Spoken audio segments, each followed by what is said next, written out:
What's going on, everybody? Welcome to Crew Talk Sports. Episode 104, January 14th, 2026. Halfway through January, boys. Years just flying by. We got our boy Ryan from Broncos Unfiltered. We got our boy Dak with the Orange and Blue Network. Thanks for joining us, fellas. I hope you guys had good holidays. We're safe, had a good time. Can't believe this Broncos season is almost over, and I hope we got a couple more weeks left if you hear me. But how we feeling, boys? Thanks for joining us tonight.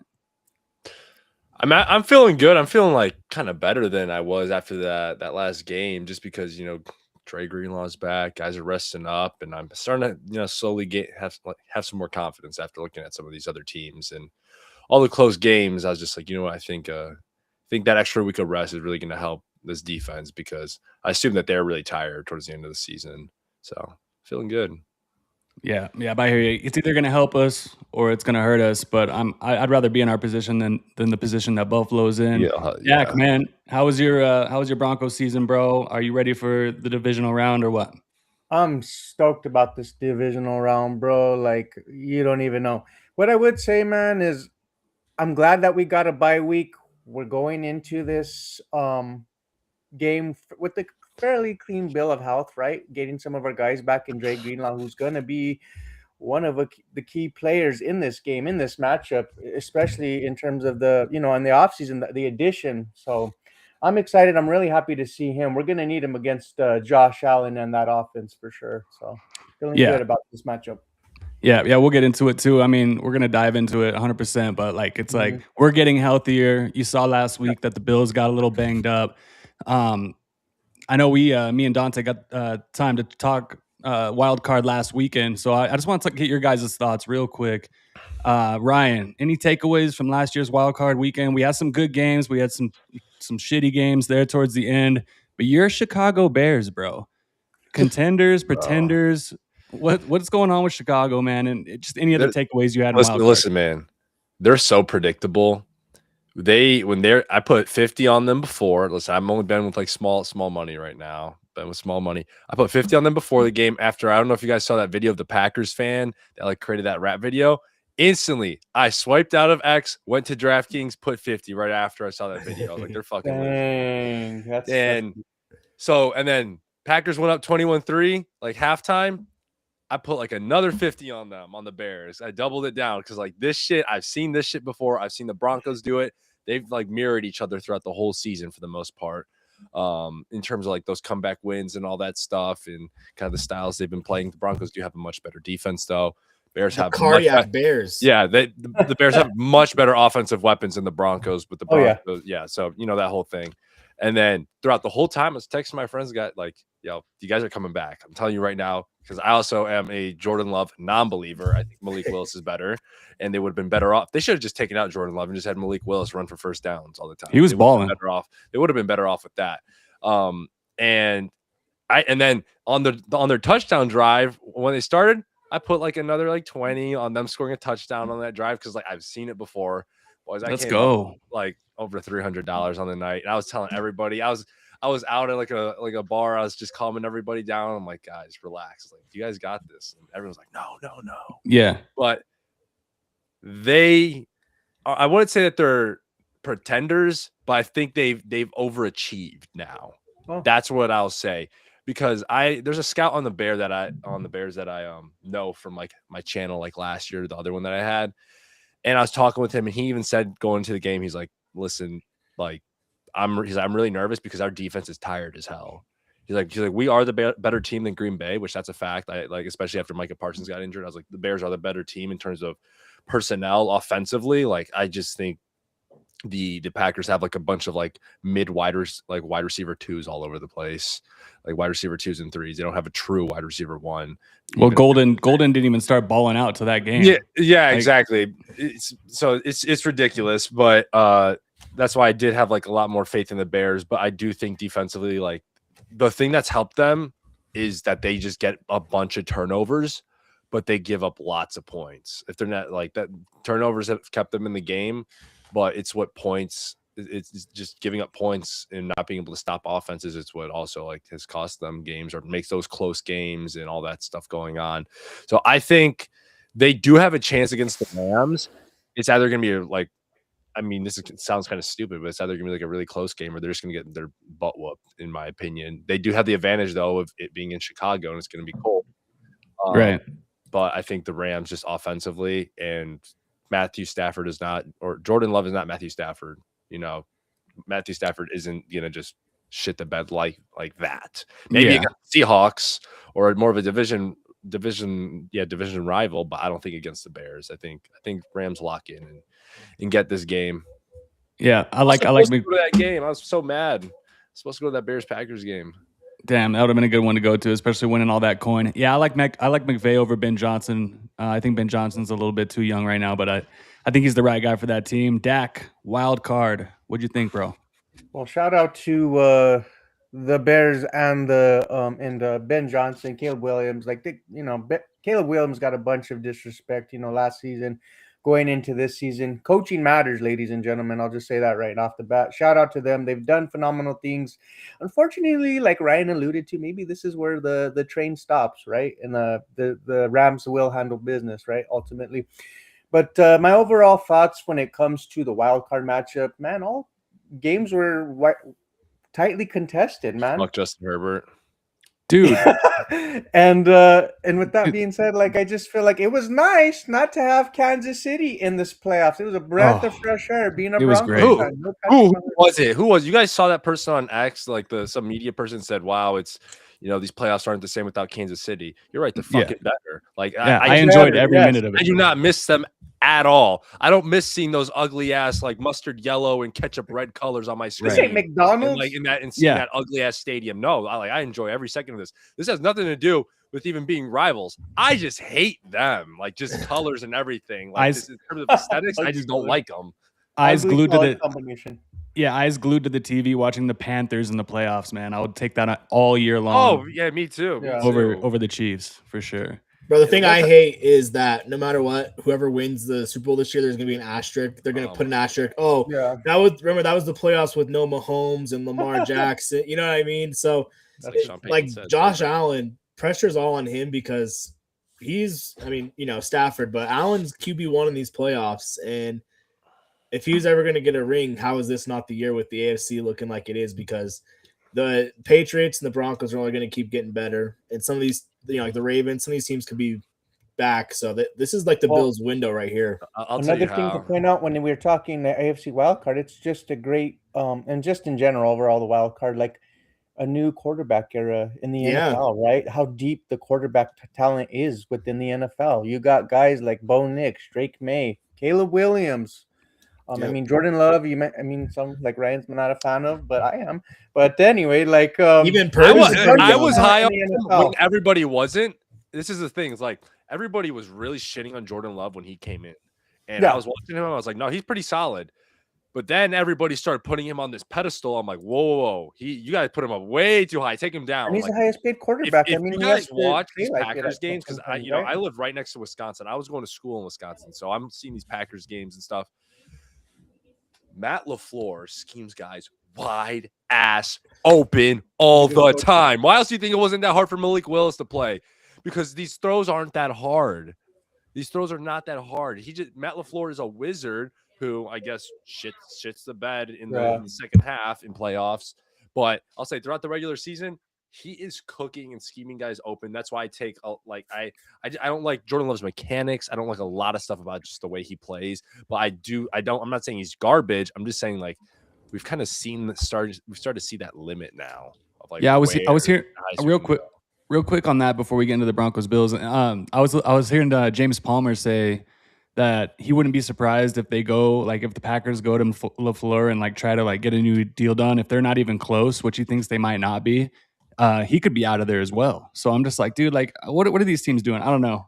Well, Some of these sometimes firings. upgrading. I mean, if you're getting rid of a coach, right? You're not always what's the word? Like, you're not always going to be able to find an upgrade either, man. So Right. it's kind of like you need Nothing's to guaranteed. find that fine I line, think they should right? get. I think the mistake they made is with Jordan Love, and LaFleur kind of realizes that because he's got to make it work. It's the same mistake the Dolphins made. You know, it's these teams pay these quarterbacks because they're afraid of the same thing. Take the Sean Payton route on the coach route of like, maybe we won't get a better coach. Well, maybe we won't get a better quarterback. So let's pay this quarterback all this money, and then it backfires. That's why, like, the Broncos have a really interesting decision on Bo Nix here in a couple of years, because the team we have today is because we have a rookie quarterback. If you pay Bo all this money and then less money to, go towards the defense, then could be a problem. I think Bo would take. I think he'll take the Tom Brady route, and he'll take less. I don't think he's greedy like that. I think so, and hopefully, I mean, this is year 2, so hopefully he just keeps getting better and better. I mean, Josh Allen in year 2 was not great. I honestly wish that they would just get rid of the quarterback salary out of the separate it, salary cap in general, and just have it separate. Right? Exactly. Well, and honestly, it goes up so much every year. These contracts are not that big of a deal. It's the dead cap that hurts you more than anything. Mm-hmm. Shout out Russell Wilson. Yeah, agreed. Luckily, boys, we don't have to worry about that for a few years. One last thing, the thing that's going to prevent Josh Allen from winning this year is the fact that he's on the Bills. It's because he's on the Bills, and Sean McDermott is a terrorist. He should have gotten fired 3 years ago. Cursed, absolutely cursed. Another thing, final thing, that scout told me, he said Sean McDermott is regarded as an idiot in a lot of like the NFL. He's been carried by Josh Allen, is what you're saying. Yep. And his defense is Brian Daboll was before he went and got his head coaching gig. Yep. Well, let's get into it, boys. Bills Broncos Saturday, 2:30 p.m. Mountain Time. I was kind of bummed. I don't know about you guys. I thought we would get at least the 6 p.m. I thought we'd get the 6 p.m. game, maybe even the later game. Did the Broncos get snubbed from one of those late Saturday or Sunday games, Ryan? Like, I would say they got snubbed in terms of, like, I guess for us, the fans, like wanting that respect of, like, that night game and stuff like that. Yeah, they did. And I was upset about it as well. But then, I saw more people talking on X, like how beneficial this is for the Broncos in terms of just like strategy of this is even less time for the Bills, I guess, to rest. They played on Sunday. Now they're playing on Saturday. Now they have to play the early game. And if I can recall correctly, most of the Broncos like divisional games, at least like during Super Bowl 50 run, they were like around this time, weren't they? Like the earlier window as well. I think the Broncos are just like kind of used to playing, because I just recalled like those games starting and like the sun's out and stuff like that. Sunday at 4. That's the Sunday at 4. So that's Saturday. Always Denver's time slot. So I mean, it was a little bit surprising, but like you said, the benefits of it. And then you look at this is the 3rd time in the past 30 seasons that they don't have the AFC and the NFC all playing on separate days. This is the first, like, they don't usually mix them. I thought they would do that, right? I don't know. Yeah, like normally it's Saturdays all NFC, Sundays AFC, or vice versa. Mm-hmm. But this year they have it intertwined, which is interesting too. So I'm not sure why they did that. Yeah, I'm cool with it. I think the weather is not really a factor, which is a good thing. Some people are trying to say it's a disadvantage for the Bills. I don't know how I would see that, just because they play in the cold. I mean, just the altitude, really. I think the altitude makes a difference. But yeah, I think the weather being better is still 55 degrees and sunny is what I'm saying. Benefits the Bills. That benefits the Bills because it's you guys know how much it sucks being in the dry, cold air. Like, well, I know. I would say it benefits the Broncos more than the Bills, because our running back situation, right? Like you need to be able to, like if it was really cold, bad weather, you would have to rely on those running backs to really carry this offense, right? But I don't want another cold weather game like the Ravens game. I'm surprised. Let it rip I don't with want Bo that Nix shit at the helm, So I'm honestly warm games. I'm shocked that we're not. I thought we'd get for sure at least one cold game. This is just insane to me. But yeah, no, I hear you. I think what some people are kind of thinking, like if it was blizzarding, like we've seen the Bills kick major ass in those games, I guess, with that run game. So maybe that's what people are leaning towards. But yeah, I don't give a shit. 55 degrees, I'll take it all day long. What kind of game plan are we going to see from Sean Payton this Saturday? Is it going to be aggressive, conservative, or a mix of both? Man, I was thinking about this because I was listening to a radio show and they're just like, I think it was like DNVR. They're like, you really don't know how to game plan for this team because they just do random shit all the time. What I'm hoping to see is kind of like a game plan that he did for the Packers, kind of like what we saw with the offense there.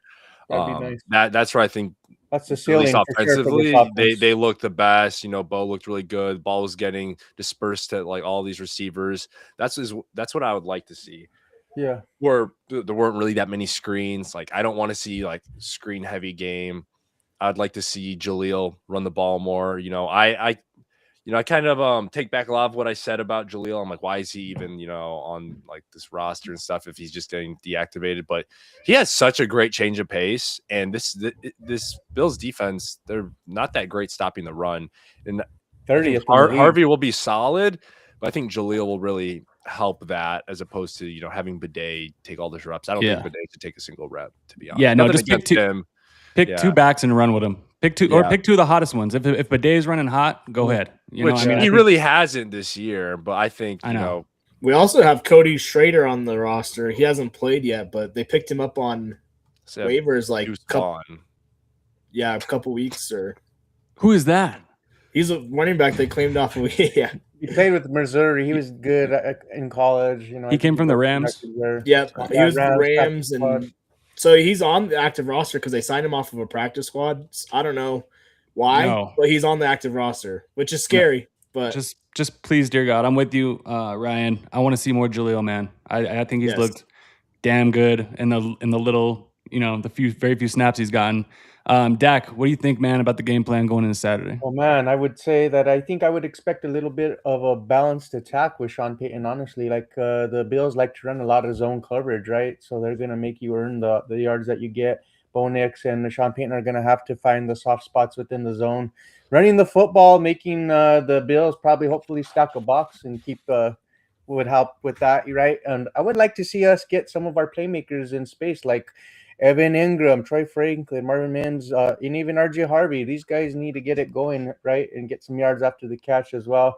I think we're just going to have to be methodical, really, and control the time of possession when it comes to playing the Bills, right? Because you don't want to get into the shootout with the Bills team, honestly, if I'm being honest. So, and I'm pretty confident with our defense. So I feel like if we can just we have had a lot of issues of 3 and outs, right? So I think if we can just execute on offense, sustain drives, and get touchdowns instead of field goals, I like our chances. Especially you guys think that Sean's been saving Evan Ingram for just the playoffs, and all of a sudden he's gonna have a breakout game, dude? So I want to get your guys' take on this real quick because all I saw on X and everything, and hearing on social media, Sean's just saving face against the Chiefs and the Chargers. He's he doesn't want to show anything, and it's like bro, like that was concerning. Those 2 games were very concerning to me. And he came out and said that was not. That they were not trying to not show anything. He said that they were legit struggling. Yeah, I think he's bluffing. He did the same because we've seen him bluff with JJ McCarthy in that Chargers game. We've seen him bluff. Bo Nix didn't throw a single pass over 20 air yards. They were. I've never seen Bo Nix running so screens. They weren't running any blocking concepts. So he can say that and he can use it as motivation, but. Knowing they were definitely playing their cards close to them and not showing everything. Yeah, what I would like to say is you can have a vanilla game plan, but you still need to execute it. And we didn't even execute the vanilla game plan. That's the problem. The league, not in the last week of the season, and also the Chiefs game is a good point. But you look around the league and teams that aren't showing their cards either, they're finding ways to put points up on the board and play good against teams that were probably playing their JV squad, right? So I think that's kind of bullshit on my end. We need some playmakers. And I don't know, but I went to the Chargers game and I was just like, every time you look up, man, there was somebody chasing Bo Nix around. Like, offensive line needs to lock the fuck in, bro. Yeah.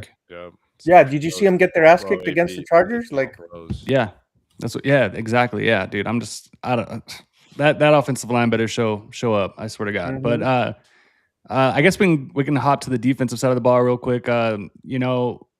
concerned about a game plan from him.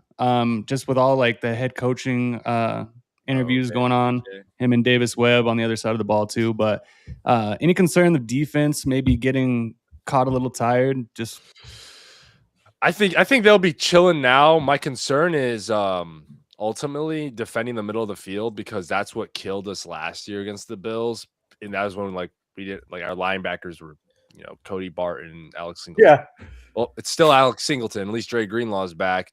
The Right. benefit though is that they don't have any wide receivers, and it's funny because I saw these Bills fans, on X like, haha, McDermott's playing chess. We have no wide receivers, so Pat Surtain's just going to be covering these nobodies. The fuck you think this is? He'll just cover the tight end. He'll just cover who's getting the ball. Like he'll go on him. Like if that's what VJ's going to do. I don't know what VJ's going to do, but they're going to try to serve it up to just the running backs and the tight ends. Just James Cook is what I think. But my concern with VJ is his cage rush. I don't think they should do the cage rush shit, because every time I've seen them do it, quarterback still escapes. There's still openings, like regardless of what they're trying to do. And Josh Allen can play from the pocket. You can cage rush on like guys that can't play from the pocket and that mostly use their legs, like Justin Fields or those guys. Josh Allen, he can still destroy you from the pocket, so there's no point. Get after him, put pressure on him, just like the Jaguars did, and beat him up a bit. And I think if they do that, like, yeah, he might escape sometimes here and there, but I don't know. I just think putting pressure on him just works better. Listen, that's what the Super Bowl 50 defense did. They just put pressure on these guys, and it worked. At some point, if you put enough pressure on them, they start seeing ghosts, and they just stop functioning properly, and even just hesitate with every decision they make. You got to start making them think with all that pressure. Whereas if you just cage rush and they're like, oh, they're just going to let me have this little pocket right here, they're going to get comfortable with that. You can't let them get comfortable. You can't let Josh Allen get comfortable at all. Yeah. I agree with you. And the thing that the 2015 defense was doing that this defense isn't doing is turning the ball over. So you want to see a little bit more of that. And I know it's not ideal going up against Josh Allen, but he'll turn the ball over every once in a while if you just get in his face, hit him a couple times early. People. I'm surprised. Everyone remembers about last year's game, but they don't remember about that other game with Russ that we had where we're getting a bunch of turnovers. And so like we know how we can get to Josh Allen. Granted, they fired their offensive coordinator right after that game, and now is their current one. I forgot his name, but I think the previous one was Ken Dorsey. Was it? Oh, yeah. Who's I can't think of the other one. For the Bills? I think it was for the Bills. Yeah, they fired Dorsey right after that game. No, at the time it was Dorsey. It was a dude. It was a dude that would like get mad as shit and like break all this shit. It was Ken Dorsey. Yeah, he would wear the glasses, little glasses, reader's glasses. He looked like a serial killer. Yeah. Yeah, Dak. Any concerns, bro, with VJ? I think he's going to be in his bag, despite being in some head coaching interviews. It's continuity. We've been playing the same scheme since how long now? Like a couple years in a row, right? I think what's nice though is he'll mix up maybe some coverages along with some blitz disguises to confuse the offense. As long as you can contain the running back James Cook and Josh Allen, who's a nice 1-2 punch. They have the number one rushing offense, I believe. But I like our rushing defense. We got dogs in the trenches and Zach Allen, John Franklin Myers, And then, of course, hopefully Jonathan Cooper and Bonito hold their containment on the outside edges, right? And their wide receivers are really banged up. So I like our matchup in secondary. Tyrell Shavers out for the rest of the season. Gabe Davis out for the rest of the season. So tough. I mean, to piggyback off of what Ryan was saying about the middle of the field, those two tight ends and Khalil Shakir scared the shit out of me. So we'll see what he has to do to take those guys out of the game. They're also getting back Curtis Samuel. He's been out for quite a while, and he's a speedster. I mean, he's not really a receiver. He's like a gadget guy, right? He's like their Joker, yeah. He caught a long touchdown on us in the wild card round last year. Yeah, Riley Moss just blown a big. Riley Moss. I'm looking for Jahdae Barron, maybe. If he's been our tight end. Surtain's going to be helping with Kincaid. I feel like Jahdae Barron can really hold his own against Knox. He's been kind of, and then taking out the tight ends this season, right? He's been helping. He's been helping in that Dallas game. He had a nice addition rookie season. So and then we got McMillan back there, who's great in the slot. Riley Moss, you know, I know he gets some penalties, but he can hold his own, especially against. He struggles against elite receivers, but I don't think the Bills have an elite receiver that's going to really stretch. You know, we're not going against CeeDee Lamb and George Pickens by any means. Yes. So you don't have that archetype that just eats Riley Moss alive. And the Broncos, I mean, they have the highest sack differential in the league this year. So their defense can get you after it. I think Vance Joseph, he's gone through head coach interviews before. Obviously, he's been a head coach. He knows the process. He'll be ready. Davis Webb, he's been getting some interviews, but you know, at the end of the day, Sean Payton's running the offense, so it doesn't really affect anything there, I don't think either. So I'm not really too worried about it.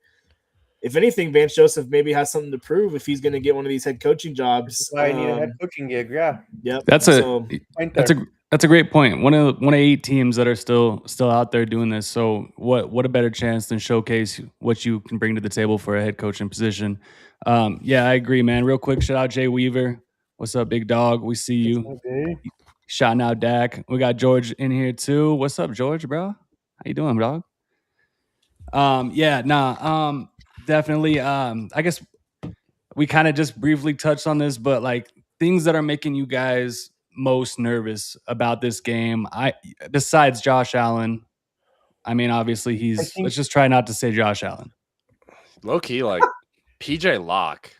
He's been concerning me a little bit because Brandon Jones has been out, and I look back at that Buffalo game. I don't know if you guys remember. There was that play, there's that touchdown in the end zone. I was like, "What the fuck was this?" I remember watching. Yeah, last year. I remember looking at this like PJ. Last year he had that neck issue, so he was playing. Yeah, that's right. But I feel like Locke is low key he hasn't been in his bag as he used to be recently. But that maybe just because he got put in the starting role now.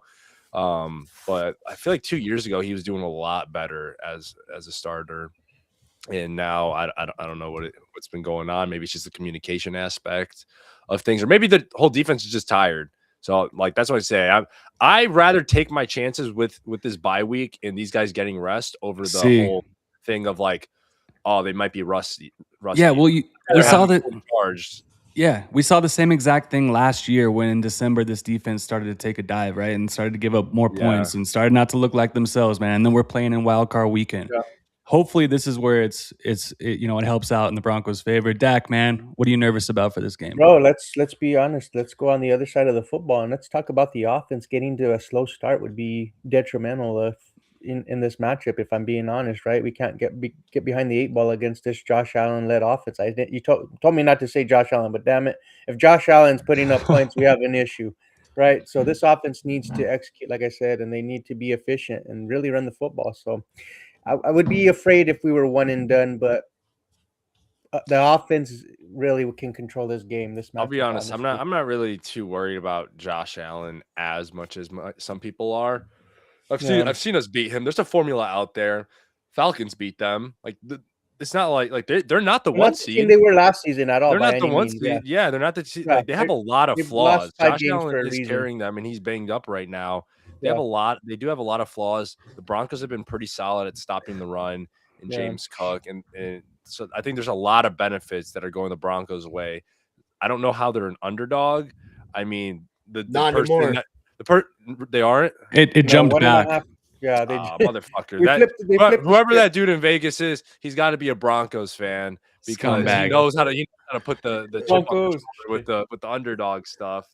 But yeah, I would say like I'm just more worried about the run game because I think the run game will like make or break this game for the offense in terms of sustaining those drives because the best defense against Josh Allen is keeping him off the field. Yeah, that's right. The running the football make them try to play hero ball where he's turning it over. We've seen it too, real quick, Dante. We've seen it too all season. These long sustained drives, man, taking all this time off the clock, and it's just like I've seen it too many times to not believe in it that they can just go and do it against the shitty Bills defense because Bills defense, man, I don't give a shit what you have to say about them. They're overrated, and especially this time of year. Sean McDermott starts to wilt, like you said, Ryan, and the defense starts to play more poorly.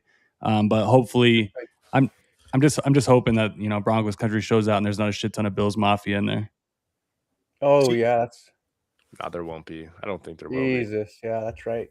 Yeah, Falcons did run for 210 yards on the Bills, Yeah, but they do have Ev, I Ethan. gotta disagree with you a little bit. Bills, #1 rush defense in the NFL, surprisingly. I think their defense is actually severely underrated. And also with the Bills, they're getting healthier on defense. Ed Oliver's probably going to be back. Oh, he is going to be back. He questionable, but it's looking like he could play. Is what I saw on the update today. I mean, he played 3 games. He had 3 sacks, 7 tackles for loss. So Ed Oliver is going to be a difference maker. They got Rosu on the end. He's a good edge. So they do have some guys out there. They have what was his name? Bosa with he was with the Chargers.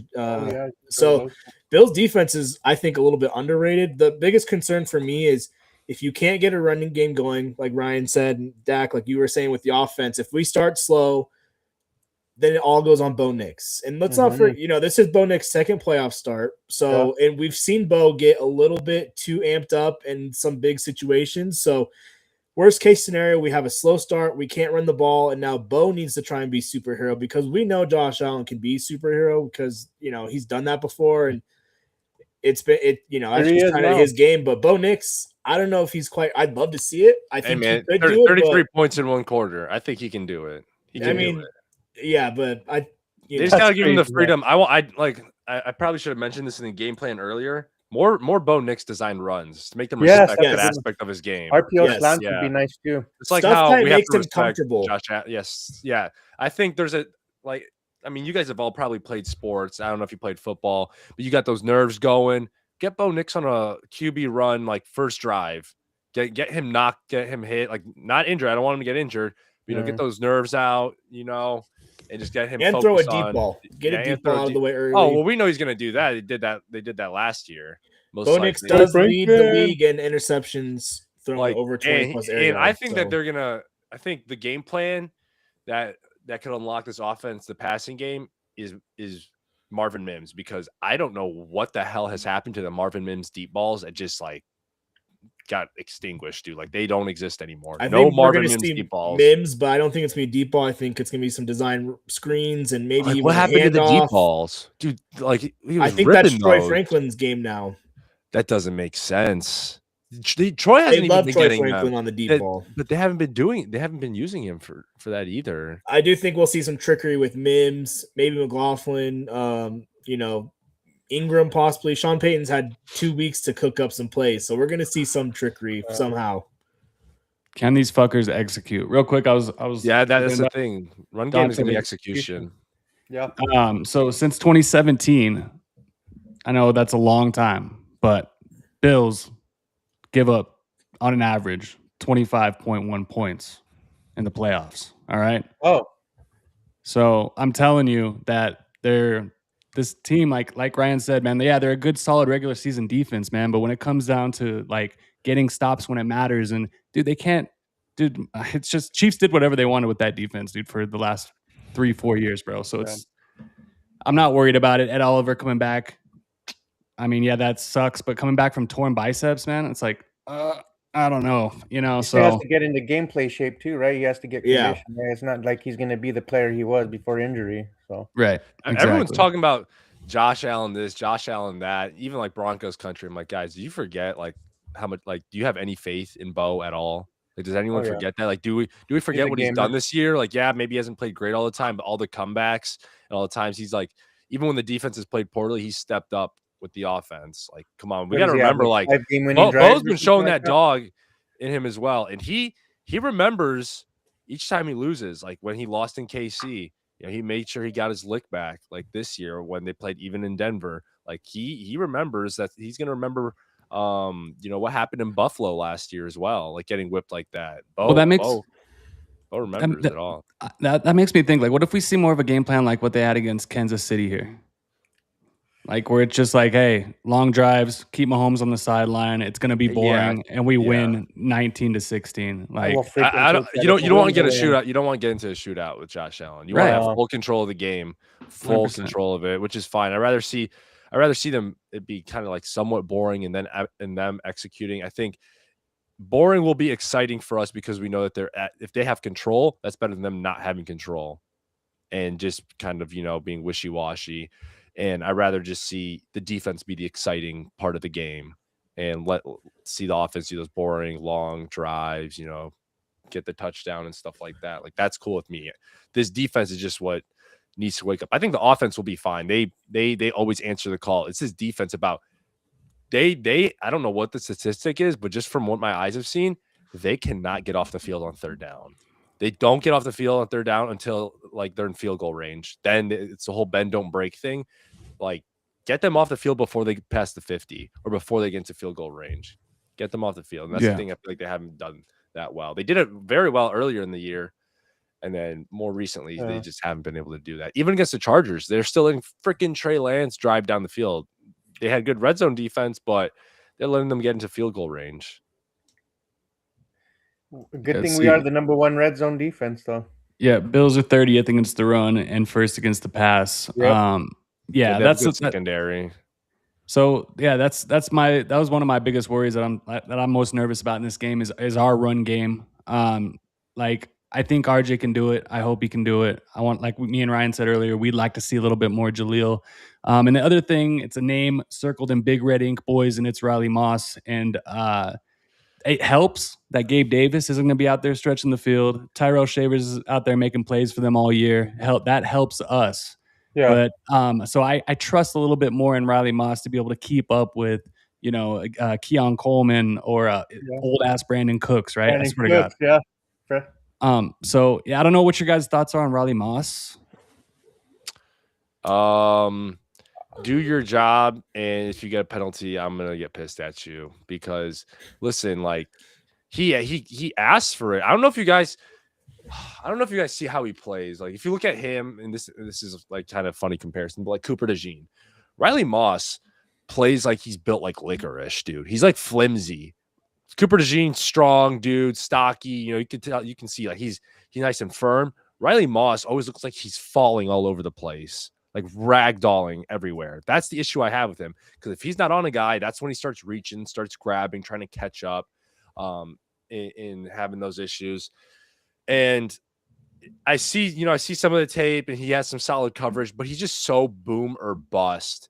And I just don't think it's really sustainable. And that's what really worries me. Like, I need to do some like therapy or something before this game just to like go into it. Like, Riley Moss is going to fuck up. Don't get mad, because it's bound to happen. It is bound to happen. He's already had the record of doing that. I just hope it's not in a like critical moment where it really hurts his team. Because I'll tell you what, Riley, you cost this team some like important things in the playoffs. Your ass is gone. Like, you are gone. I guarantee you Sean will get rid of you because he's just like, I had his back, but fuck, dude, like this is bad. Like he will be gone. It won't matter. Yeah, I agree. I'm a big Riley Moss supporter, George. I mean, dude, he's going to get a few penalties, but that's just because he plays aggressive and he plays, physical, and he's got that mentality where, you know what, he fucks up, he gets burned. He's not going to do it. It's that's not gonna fine. get to him. He just bounces back. Which I think he's kind of been labeled by refs around the league because of all the penalties and all that. Yeah, the refs, they watch that, and now he's being watched closer. Some have been unnecessary, but you know what? I mean, that's just what it is, bro. I mean, it's like refs are going to be looking for it, and I know what he's trying to do. I know he's trying to do, and God damn it, I respect grabbing that much. So right. Like, he even said he knows. He's like, that's. But no, dude, Pat does not do it that much. Well, Pat Surtain's the best cornerback in the NFL. Look at the other, but you should try to strive to be like that. You shouldn't just make an excuse of, oh, I'm not Pat. You should be like Pat. Don't make an excuse of, Pat doesn't grab because he's the best in the league. Well, why the fuck are you not trying to strive to be the best in the league then? Don't grab. It's a little easier said than done, because the problem is he doesn't have the speed. So he's got to do what he's got to do. Well, he's got to have the speed. He's a pretty speedy guy, because or else what the hell would be the point of him being on the field? Because he's not big. I would like to see him get his head around in some plays and look for the ball. Yeah, that's the other thing. It's like, just get your head around sometimes. I mean, maybe a lot of it is like, he's like, hey man, I'll give up. I'll get the flag, and I'll give up. I'll take that shit all day long over a long touchdown. I mean, we don't know what's going to happen, right? I don't know, but yeah, just don't let it ruin the game. Don't let it end the game. Don't let the Broncos lose on one of those plays, man. Dude, yeah, when the Eagles game, dude, when they were throwing that Hail Mary, my butt cheeks were so tight, I had to, like, pull my underwear out with The Giants game when they did throw it long and he gave it up on the 1 yard line. Yeah. Oh my god, dude, yeah, that was yeah, so yeah, crazy. dude, But hey, yeah. his teammates went to bat for him, Dre Greenlaw, and I those don't give guys, a so they shit. knew that was some. I Because don't he's a give a dog. shit, They man. know it. These That's their I boy. knew it. Yeah. I don't give a shit about what these players think, man. Devontae, like they don't even know like everything as well. Like Devontae Adams went to the freaking Raiders and he thought Derek Carr was a Hall of Fame QB. Like these guys will say any dumb shit just because if they're like buddies with someone. Like I really don't care. Hey, that's their boys until they're not, right? You ride for your guys. I mean, you're right. Yeah, exactly. All right, boys. What are some matchups we're looking to exploit on this Buffalo Bills defense? And what are some matchups, vice versa, we're worried about getting exploited on? I know we just kind of touched on that, but matchups we're looking to exploit on this 30th ranked run defense for the Bills. Utilizing Marvin Mims some way in the backfield or something because some jet sweeps or something. kind of confusing that already shitty run defense that they may be trying to like stack the box to help it out and just allowing Marvin Mims to confuse things. And also, like I said, Jaleel against that run defense. You got speed. RJ, he's had his games, but right now I'm kind of just on the downward trend with RJ. Because I felt like his role was a lot better with J.K. Dobbins in there as the one. And RJ's done a good job for a rookie, but I think Jaleel will really be the game changer this weekend against that poor run defense. I don't have much faith in our receivers right now against their secondary. Unfortunately, I think Pat Bryant will be maybe the only bright spot unless there's like a Troy Franklin breakout game. You never know what you're going to get from Sutton. He could, be old reliable again, but sometimes he just goes ghost. So you never really know. But I think a lot of that has to do with more like how they're covering him too, right? If they know if they can take Cortland Sutton out of the game, they want these other guys to try to beat them, right? So they're forcing us to do that. I think Pat Bryant will be the biggest help because remember last year there's all those drops like that were just like short game drops, and Pat Bryant now he's that guy that can make that stuff happen. Sutton had that drop, Little Jordan Humphrey had that drop like to convert a third down and all that stuff. I remember like just ingrained in my mind. Bo was getting no help, and Pat Bryant's that guy. He's got I think some of the best hands in the league. So I think that's a big matchup just against the secondary that will help because we're a different team now from last year, and the Bills are a different team now. For the worse, we're a better team. They're a worse team than last year. So yeah, I agree. No big crucial drops from Sutton, man. Sutton, you got to catch everything that comes to you. Dak, what you think, bro? Man, I really think when it comes to, I would say running the football, man. I mean, the Jags knew that they had to run the football as well, but they only had 14 attempts, I think, the whole game, and they were getting yards.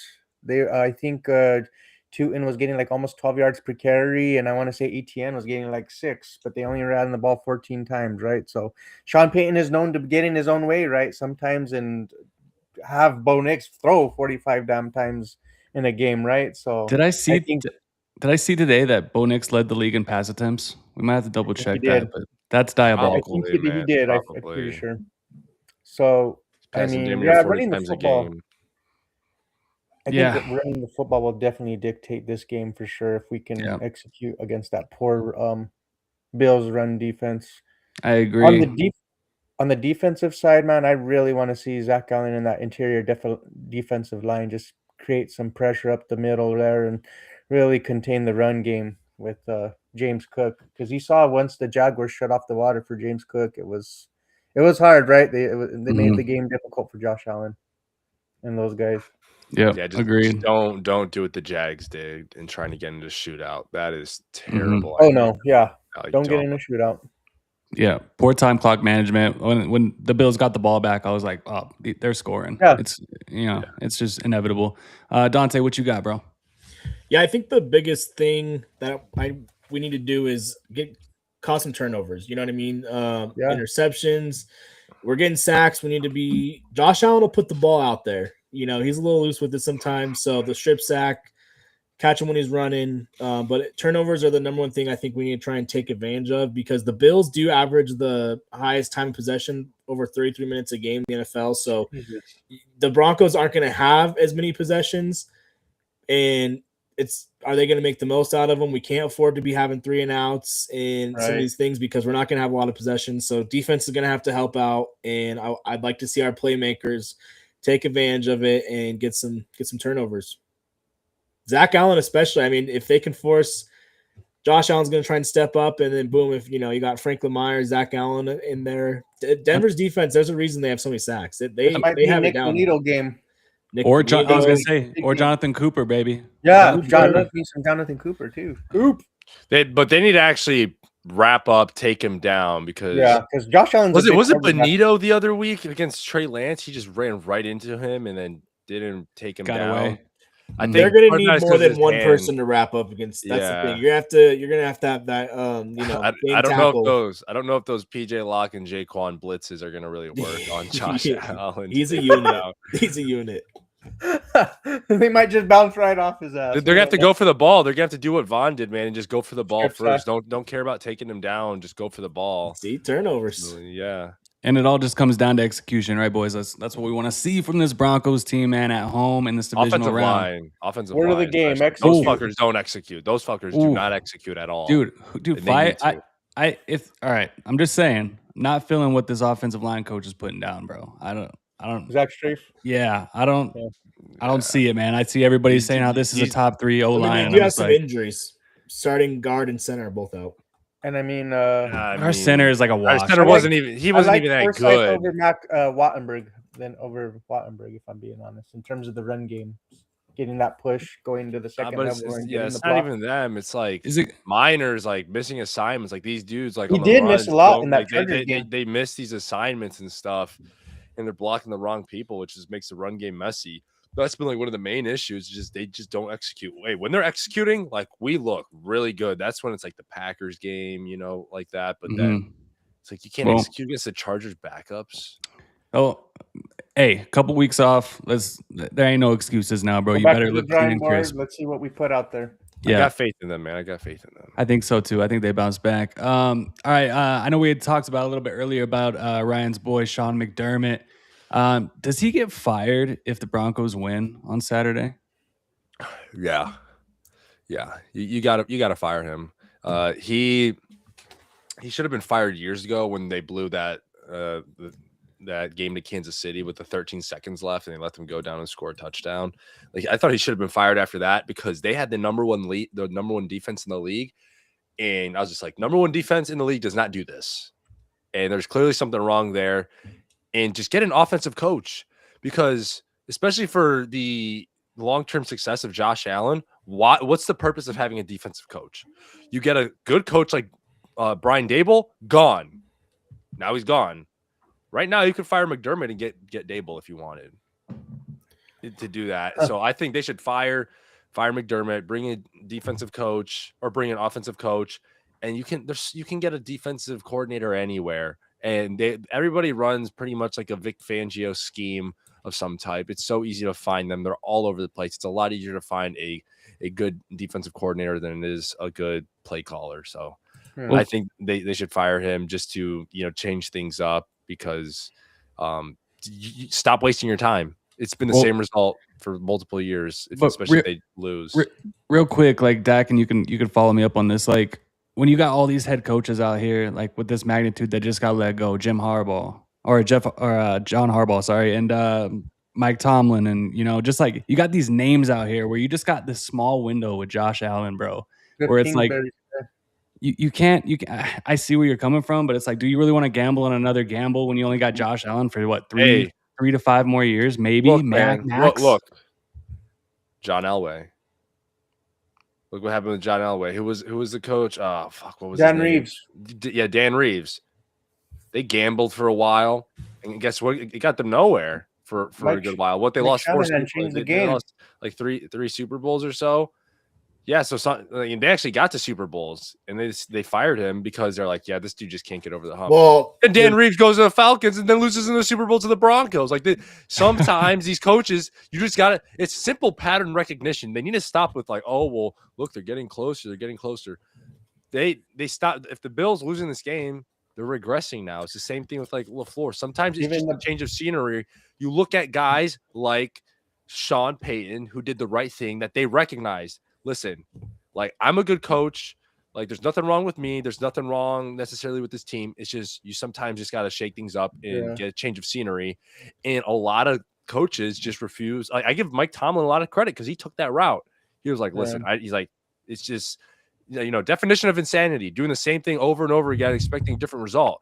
And I don't know why all these players are like, wow, that's ridiculous, man. Like, these guys, they shouldn't get fired. Why? Just because winning season? Do you remember what the result is? Super Bowl. You don't get there, you're fired. So and John Fox and Gary Kubiak was a great example of that. You know what I mean? Like getting that different voice in the room. Exactly. Shout out to that John Fox, and then bring Gary Kubiak. Oh, Super Bowl right there. Shout out to that Bills fan in the chat. Fuck you, bud. Talking about your coach about to get fired. Dude, is Sean McDermott's getting fired, right? Yeah, I would say that I would fire Sean McDermott. Like, this is the postseason where, I mean, in the Bills are the media's darling, right, to reach the Super Bowl to represent the AFC. But this is a postseason where you don't have to go through Lamar Jackson, you don't have to go through Joe Burrow. There's no Patrick Mahomes. Like, all eyes are on the Bills, like, to succeed, to get there, right? Like, I think a lot of the media this is why they're the darling, if I'm being honest. So if you can't get over the hump right now, it's time to really get an offensive-minded coach, and there's a good amount of candidates available that you can list for this opportunity to coach next to Josh Allen. That would be chomping at the bit. Dante, what you got? Yeah, I don't think so. I mean, just because the current cycle of coaches, I think there's too many coaches that have been fired this year, so I feel like they would maybe want to wait till next year when they could have maybe their pick of candidates versus this year. There's a lot more competition for these coaches out there too. Sorry to interrupt. They'd be the pick of the litter, though. Who wouldn't want to coach Josh Allen? Everybody would be chomping at the bit to coach for the Bills, like right away. Yeah, like, you have a solid defense. I think Bills the would be the top spot. Fuck Ravens no. too. No one wants to coach Lamar, who's just hanging out in gas stations. I mean, dude, that let Ravens everybody much rather go for Josh Allen. They would be top two. Candidates the Ravens have gone through, though. Like, they've already interviewed. That's a hot commodity spot. 14, Dak. 14. Well, it's because they want to coach Lamar Jackson. There's not a lot of coaching hires where it's like, oh, I have an MVP quarterback just plugged in. But what can you get out of him? I mean, he's kind of in the same position as Josh Allen. He can't get to the big game, hasn't done it yet, But I agree with Dante and even Ryan. I think those would be the two hottest jobs. Yeah, it has a lot to do too with the organization as a whole, ownership, GM, and I think that's the Bills. I don't think their biggest problem is their coach. I think it's their GM, because every single year we say the same thing about the Bills. Oh yeah, they have good Josh Allen, he's really good, but the rest of their team sucks. Well, is it the coach's fault the team sucks, or is it the GM's? They miss on draft picks all the time. They do nothing to help out Josh Allen. James Cook was like a third, fourth round pick. They got lucky he worked out and he's the running back he is. So if anything, I think it's more of a GM issue. I think as long as Josh Allen likes McDermott, then McDermott stays. If Josh Allen decides he wants to change, I watched that Elway documentary, and that was a lot of it too with Reeves, is him and Elway started having issues. So at the end of the day, you pick your quarterback over your coach if your quarterback's Josh Allen. So if Josh Allen wants him gone, and that's what I think what the Ravens kind of did. They decided to keep Lamar over Harbaugh. Correct decision or not, but that's just the situation they were in. So I don't think he gets fired just because there's been way too many firings already this season. And why not? It's a good pool, though. It's such a good pool. You have so many experienced guys. Imagine if LaFleur gets fired. Oh my gosh, you're taking LaFleur right away.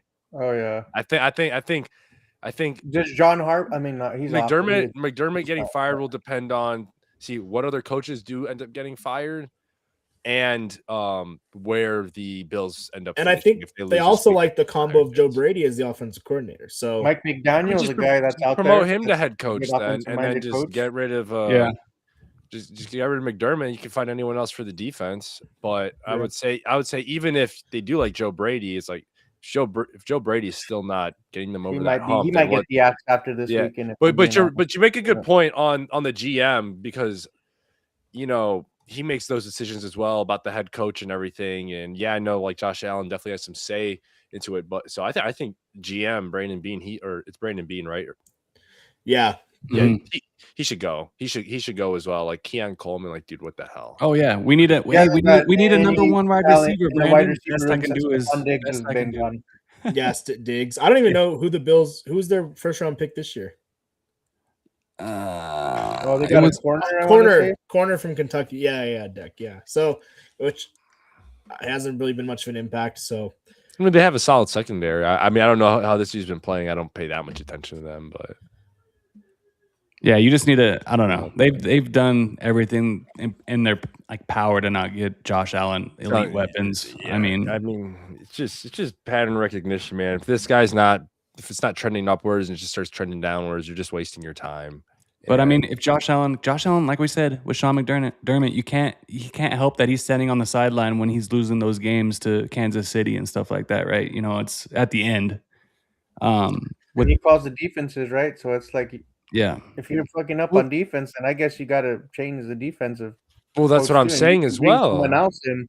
What's the point of having McDermott there if the defense is also giving up the game? Yeah. To just get rid of him and you just get a new defensive get a new head coach. Maybe it could even be a defensive coach, but just get someone else that isn't gonna like put you in that position. You might get the most out of this defense with a different voice in that locker room. Exactly. And here's the thing with like defensive coaches is that typically, and I heard this from like some former players and stuff, that like they try to, play to their defense so that there's more on the defensive plate so they don't lose the game. So, or like they try to not have everything in the offense's hands because, they're in control of the defense and everything. So, and they're the head coach, so they feel like they can control more of it, whether that's like, not trying to go, just, be so aggressive sometimes. I know they put they trust Josh Allen and all that, but I just don't like defensive head coaches. That's why I don't think even if VJ goes and gets a head coaching job, it's going to end up that well. I don't think so. Well, you got to be more like Tomlin, where he just empowers his guys. I guess. Even Tomlin inherited a Hall of Fame QB, though.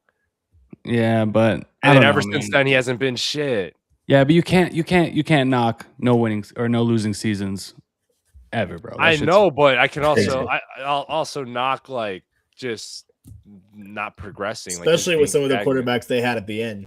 Like, well, that's the thing. He inherited Big Ben, and then after that, I saw Mason Rudolph for I think 6 years or something there, and so he's just shown that if he doesn't inherit a good QB, that he can't put together an offense. Like Tomlin doesn't know how to put together a good offense. They were never in position to draft a good one, dude, because they're always picking in the dude, they could have. They could have. If they knew their shit, they could have. Or if they wanted to trade up. Like Kyle, yeah, they should have done that. Dude, Kyle Shanahan got Brock Purdy. I know it's kind of an anomaly, but there's guys out there.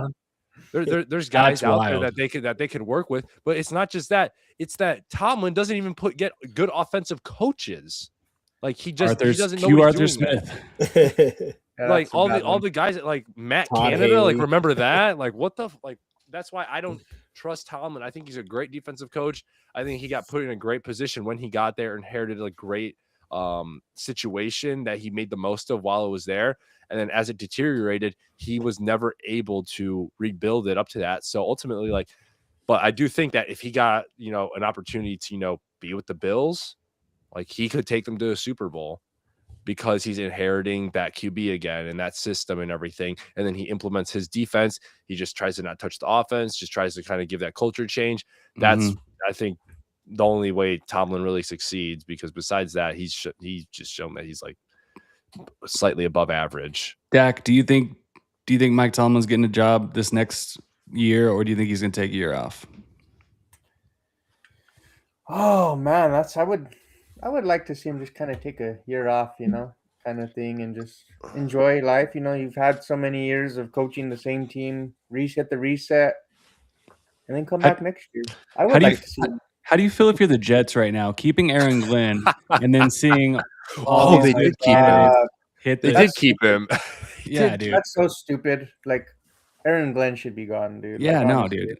It's like you're never gonna see this kind of like this wave of veteran coaches, especially because they have the number 2 overall pick. That to choose a quarterback, you're gonna let that man be have some say in that. Like, it's like you said this wave of veteran coaches. That's why I say this is a perfect time to fire McDermott, because the pool is so like experience heavy right now. I think Tomlin, he plans on taking a year off, But if like the right position opens up, like the Bills or like the Packers, like he's hopping on that right away. I think he's like, oh, I fuck mean, a year off. I'm gonna take this opportunity right now. He's obviously not gonna go to the Ravens because that's a rival. It's just does like, Tomlin go to the Bills? I mean, if that happens, like that, I mean, that would be something. Then maybe that would be like, oh, I'm not gonna take a year off. I might just come to this team. I You know, mean, that yeah, Why would not? be why not? intriguing to him too. So Yeah, yeah. I I don't don't know. know. It'll be interesting to see, man. These, I don't think I remember a coaching hire fucking just scenario that's been going on like it is this season. It's crazy. So many moving parts, but we shall see. Yeah, it'll But be right now, boys, Sean McDermott still has his job until Sunday. Let's get into keys to victory real quick, boys. Dante, we're gonna start at the top. Then we'll hit Dak. Then Ryan, you follow it up.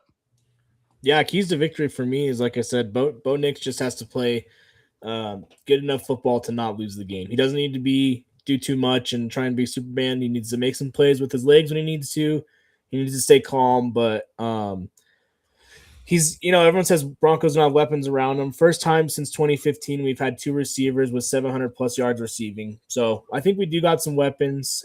We mentioned the Bills defense. The pass defense is going to be tough, but consistency.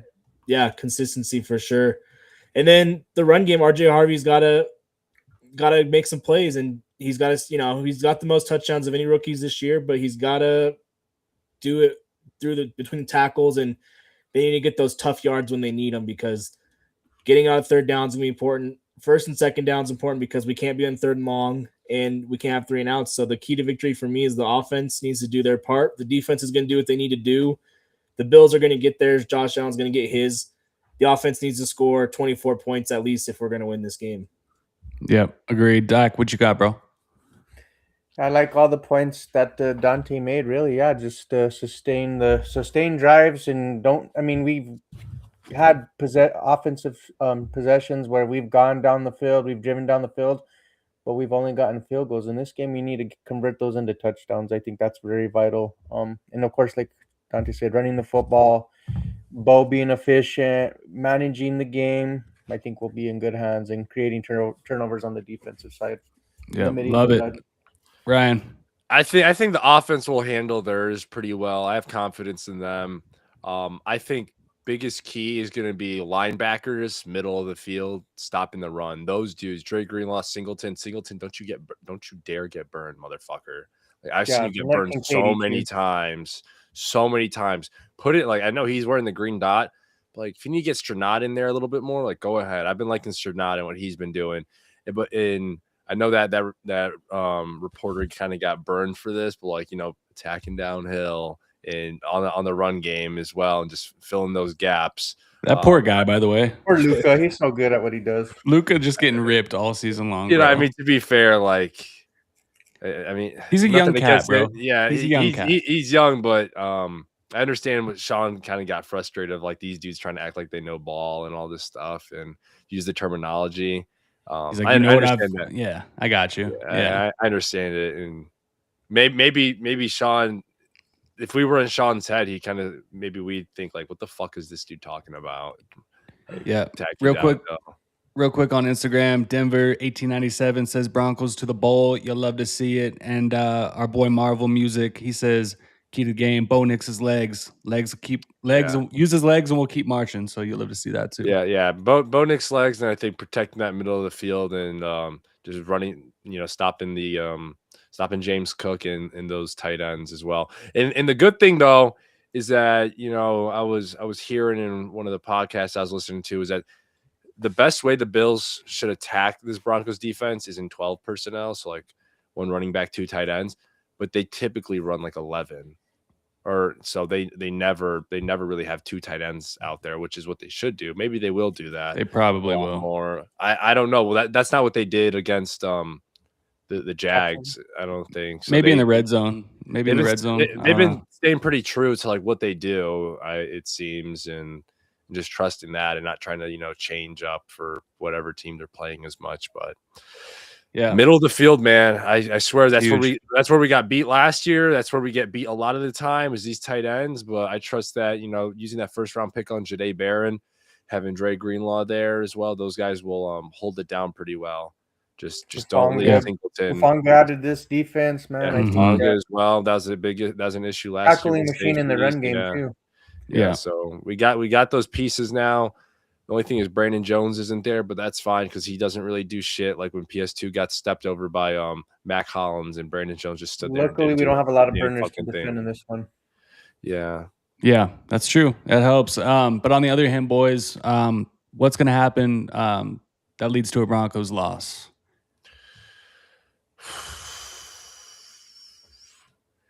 I think this entire game's on the defense.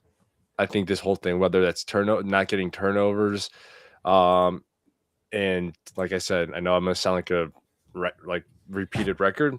They don't stop the middle of the field, like they're cooked. Like they will be cooked if they don't get pressure, and because they haven't really been getting that much pressure lately as much. Like I know you guys remember watching that Super Bowl 50 defense. Those dudes within like about a second, that pocket was damn near collapsing. And these guys, like they've allowed part of it. Maybe it's a cage rush. They've allowed the QBs to sit in there for a decent amount of time, and I don't like it. I feel like it gives these guys a lot more chances, and if they don't apply pressure, it's not going to end well because that's what you need to do to Josh Allen. Apply that pressure, make him scramble around if you need to. Okay, he might use his legs here and there, but give yourself some chances and be confident that you can make him have to think more, and he's going to have to keep his eye, like he's going to have to take his eyes off like down the field and not be able to make some of those plays.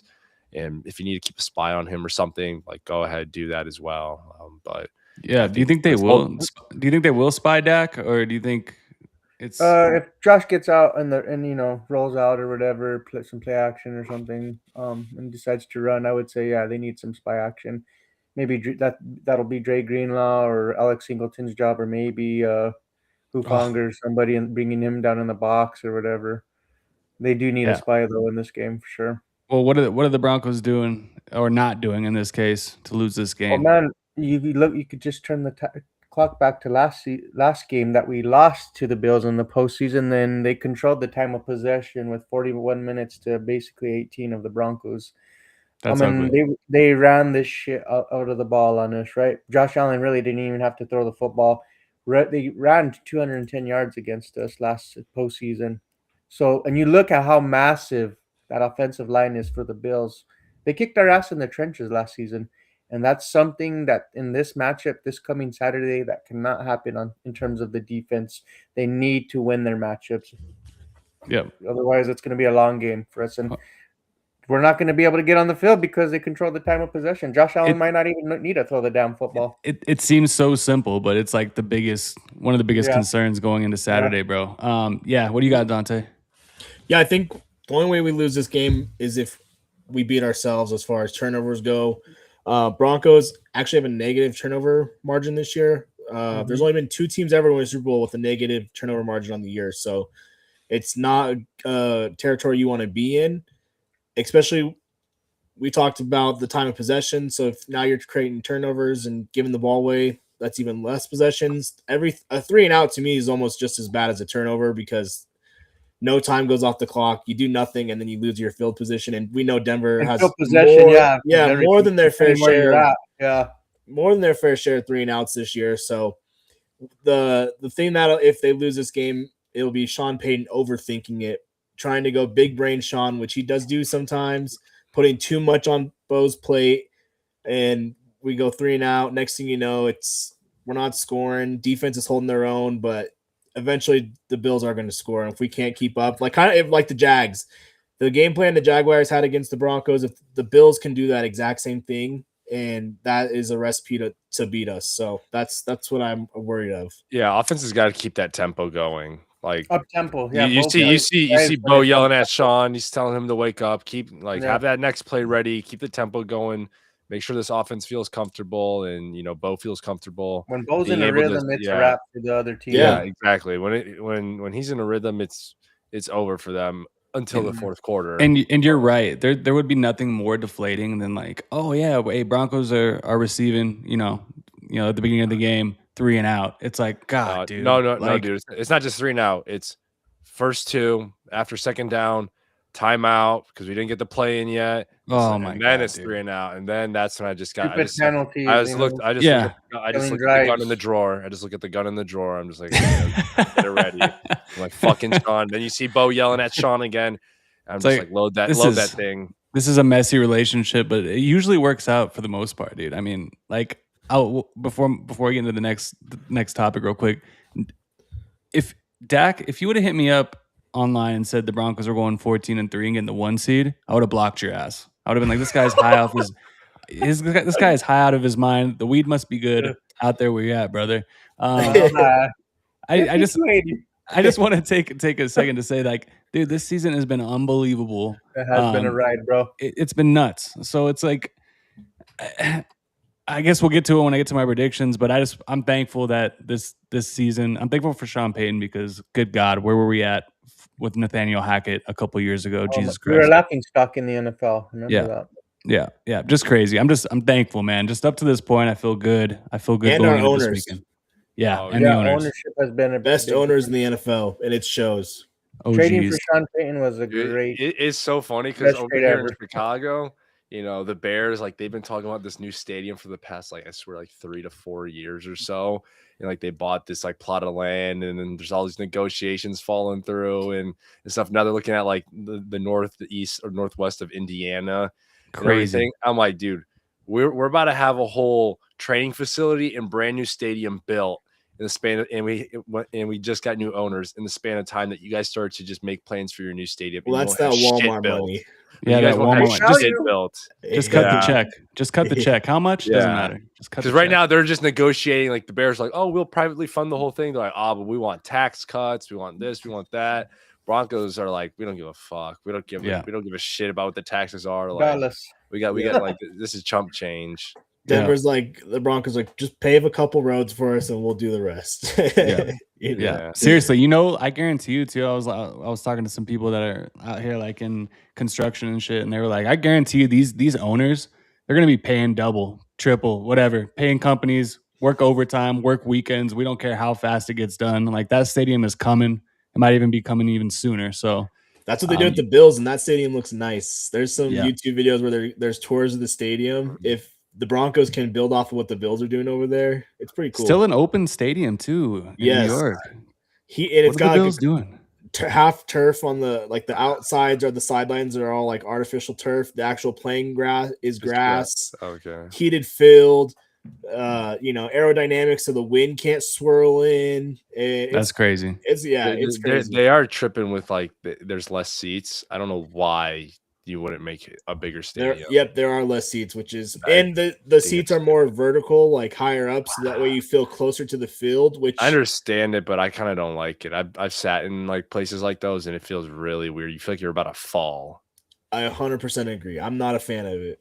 I'll be buying low level tickets if that's the case. So SoFi did that, and I remember like I haven't been there, but I've been to stadiums like that, and like I'm climbing up to my seat, and I feel like if I turn around, I'm just gonna fall off the whole thing. It's not. It's like I feel like scared to get up and cheer because that's how I feel in the 500s at Mile High, honestly. Yeah, I went there. I went there at I was in the 500s in my first game. 500s at Mile High. Yeah, it gets pretty steep. It gets pretty steep up there. That walk up to those especially if you had a couple Colorado Kool-Aids or something. Yeah, I don't know how people drink and walk up those stairs and do all that. I would. I've done it many times and haven't fallen yet. So pray for your boy. Yeah, that's what I'm saying, bro. All right, boys. Give me one player who needs to be a difference maker for the Broncos to win. Dante, we'll go you again. Dak, and then Ryan, you follow it up. Yeah, I think for me, it's got to be Dre Greenlaw. We need that presence. Ryan was mentioning it in the middle. This is why you brought him in. This is going to be the difference. Singleton, he's can't be in coverage, so he's got to spy or do whatever he does. But Sternard's been there. But Greenlaw, for me, is someone that I'm really looking at to be a difference for this defense and kind of, shut down or, at least stabilize Josh Allen a little bit. So that's who I'm looking for is Greenlaw. I like that. I like that one. Go Dak, what you got? Dak? I would say, bro, many big games, there's been times where Nick Bonito doesn't show up. This is the game where he shows up. needs to be a game wrecker, like Von Miller was in that postseason run that we had to go to the Super Bowl. And just, force fumble or something would be nice. Strip sack, something like that, man, of that caliber to get home against this elite offensive line that the Bills have, man. Like last year, he couldn't do it. This is the time that he does it, man. And if we can put pressure on Josh Allen as well, create turnovers, like you said, more opportunities for our offense, baby. Yeah. Can I get another Casa Bonito pick six, please? Oh Yes. my God. Yeah, I we want need that. those. We need And something like that. He even said after his last few games that he's not happy with his performance. So he's He's hungry been and motivated. disrespected. He's been left off the All-Pro, right? So Yep. here's a game He that said- you play with the chip on your Oh. shoulder. You play with the little edge, no pun I intended. mean, he doesn't deserve to be an All-Pro. I know he has 14 sacks, but like, dude, you completely fell off. And I in the know he's second been half. derailed by injuries and stuff like that. Yeah, he's had his but- hand in or like wrist or whatever it is. But I think Zach Allen, if Zach Allen like has Zach a big Allen. game, it's Yes. over. It is over. Like He's eating up because he's that gonna whole stop the interior. run, get that Yes. pressure on Josh Allen. He's the one dude that Zach Allen's biggest shit as well. He can Collapsing that he pocket can will be vital. take down Mhm. Josh Allen. Allen on Allen crime, dude. Yeah. I like, I think You love like to see it. if Real he's putting Allen, please pressure and stand he's up. getting in there and wreaking havoc quickly, because the thing is the cage rush can work. Like I will give VJ this when that interior is getting pressure, because guys like Bonito and Cooper, they're not really supposed to get pressure. They're supposed to contain. Right. So if Can you we- got Zach Allen getting in there, messing shit up while Bonito and Cooper are containing, that's where it starts to get messy and the cage does start to work. So Can I say him, and I this would even too? say like John Franklin Myers as well. Yeah. Those guys in the middle, just the interior, but mostly Zach Allen because he's the leader of that interior. Can we get home with 4, rushing just 4 and dropping 7 back into Well, coverage yeah, to help with exactly. that interior? That would be something special for this matchup as well. Like, I don't know. I think John Franklin Myers and Zach Allen, if they could just get home, and Well, yeah, Malcolm Rhodes too, throw him in there. Like, damn, depending on when they rotate and all that, like that. Would If be you can special. do that, I mean, that's like what the Eagles did last year. They only had to rush 4, and they had Right. Jalen Carter, and they're getting home. Yeah. And I think even in Super Bowl 50, we were rushing Zach 4 as Allen's well that most of the time. If you can rush 4 and drop everyone else in coverage, like you're gonna win. You're gonna Yeah. win. Yeah, I love it, boys. It sounds like a lot of defense, and we're gonna need it, bro. To be honest with you, so I love it. I love it. With that, let's go and get into our final score predictions. We'll hit the rest of the league, and then we'll finish up with Bills Broncos last. So, Ooh. first I'll do Niners at Seahawks, man. We'll just flip the other way, Ryan. Then hit Dak, and then we'll hit Dante at the end. Score prediction, win, lose, and give me a score though too. I think the Niners will win. I think the NFL is due for Sam Darnold meltdown. I think Niners will win like about like 28-12 or something like that. 28-13. Wow. I think the Seahawks are just gonna kind of melt down. People are gonna realize that like Clint Kubiak really is not, second coming of Kyle Shanahan and all that, and it's just kind of it's just a regular season. But Just don't believe in Sam Darnold. I got you, bro. You're I crazy, like though. Sam Darnold. I wanted the Broncos to sign him before like we drafted Bo Nix, just even have both of them there. And it's like I said, pattern recognition, man. Like Sam Darnold's done it before. It just kind of happens as well, like multiple times. And Yeah. until he Shout out proves to it Sam otherwise, I'm gonna expect that to happen at some point. And the 49ers have been playing tough. They're a very tough team. Not to say Seattle isn't, but 49ers they're playing like banged up. Maybe they have overachieved even last week. And I do think that Seattle could win, but I think 49ers are rolling right now. They are rolling. They keep finding ways to win. Seahawks did win the last one in a tight one. Dak, who do you got in this one, bro? I think, unfortunately, I mean, I like what the 49ers have done this season. They're well coached by Kyle Shanahan, but this is where the road ends, unfortunately. I have Seattle winning this game. I would say, 31-20. 10-9. No, seems like- 31-20. I think 31-20. Damn, an absolute ass whooping on the other end too. You guys are wilding, bro. You guys are wilding. I respect it though. Real quick in the chat on Insta, Marvel Music says Seahawks 21, Niners 14. Another close game there. 2 Seahawks, 1 49ers. Bet for us. Dante, who you got, bro? I already know who you're going with, you sick bastard. Yeah, I like the 49ers a lot. Big Kyle Shanahan fan. Obviously love McCaffrey, but give me the Seahawks at home. okay. I think this game mirrors the Bronco Bills a lot. 49ers super banged up. Yeah. Seahawks, good defense. They got some weapons. Darnold, he's not the best quarterback in the league, but I think he's a pretty good quarterback. And if he can be a game manager, that's the Seahawks, that's how they won their Super Bowls with Russ. It wasn't because of Russ. It was because Russ did enough to not lose the game with that defense. So I like the Seahawks. I want to think that eventually these injuries have to catch up to the 49ers. Their coaching brings them a lot further. Purdy is no better than Darnold, in my opinion. So, whoa, you watch your mouth. Yeah, I know. Give me the Seahawks. Probably, I don't know. They can put some points up, honestly. 28, 21, something like that. I think the Seahawks could be a Super Bowl team. Yeah, to go off what Ryan was saying about the Sam Darnold fallout, like just explosion, like it's coming against in the NFC Championship next week. But I'm with you guys. I think at home in that loud stadium, Again, there it's loud as hell. 12 man. With that defense, with those two running backs, who, goddamn it, by the way, I feels like they could each get 100 yards each every game, and we wouldn't be surprised. Like the way that they've been utilizing those two running backs. Yeah, dude, give me the Seahawks in this one, in a close one. Seahawks 26, Niners 23. You just remind me with the 12th man. Part of it is actually just their stadium design and how they have that kind of like hangover on the top. The Broncos, they need to do their architects need to optimize the new stadium for the sound. Yes, they need to do that like the Seahawks do, because I know the 12th man is loud, but they're loud just like every other fan, like most of the top fan bases. There's nothing special besides the design of their stadium. Well, our stadium already kind of has that too, with the way the floors are. They're like hollow. Well, yeah, they do, but we don't have the top part that brings the sound back down onto the field. Yeah. Seahawks do have the sound part, and they need to keep that part in the new stadium as well, with like the steel floors. They need to keep that.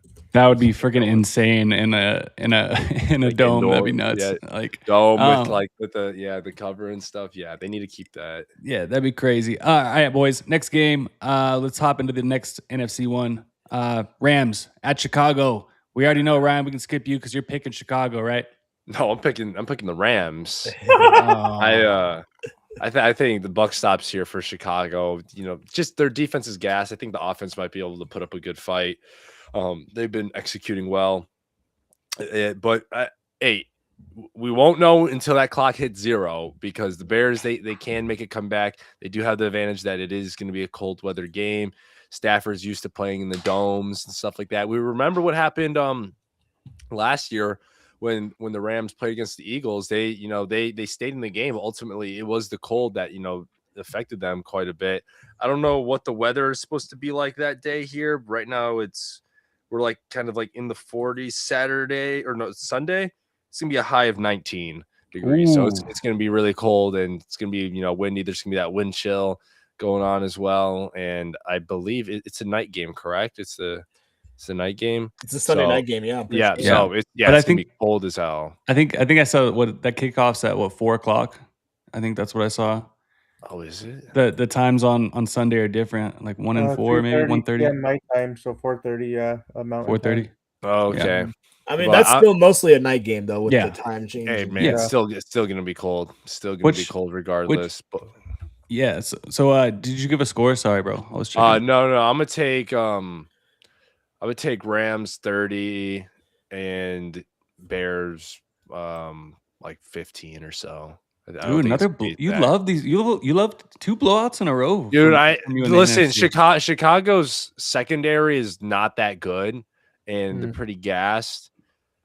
And I see it. They're gonna have to defend Puka, man. They're gonna have to defend Puka. And He's a dog, man. Dude's a monster. Puka and Devontae, like they're not gonna be able to do that. Yeah. By the way, shout out to Devontae, fucking up my touchdown parlay last week. I thought for sure he'd be back. Me and Trillo Betts and Dante were riding with it, but wow. yeah. Yeah. That's tough. Dak, what you got for this game, bro? I got. Like I said earlier in the show, I like what Ben Johnson and Caleb Williams have done, but I feel like Sean McVay and Matthew Stafford are just they're a good match, right? Like this is the number one offense in the NFL for a reason. They have the NFL's MVP in my opinion in Matthew Stafford. You saw what he did last weekend, leading them to a game-winning drive. I think this game's it's going to be a cold weather game. I feel like the Rams will find a way to still put up points. Give me the Rams 24, Bears 13. Dang, another look at you guys and your wide Also margin. Sean McVay, he Matt LaFleur is one of his friends, so I think he's gonna try to Avenge his boy. avenge his boy as well. And I also, I was high on Ben. I'm high on Ben Johnson and everything, but what I liked about him when he came to Chicago was, he was very, no bullshit, like let's get to work, of that mentality. And then he kind of switched up, and now he's doing all this, circus shit with, the fuck Green Bay and all this stuff. Dude, what goes around comes around.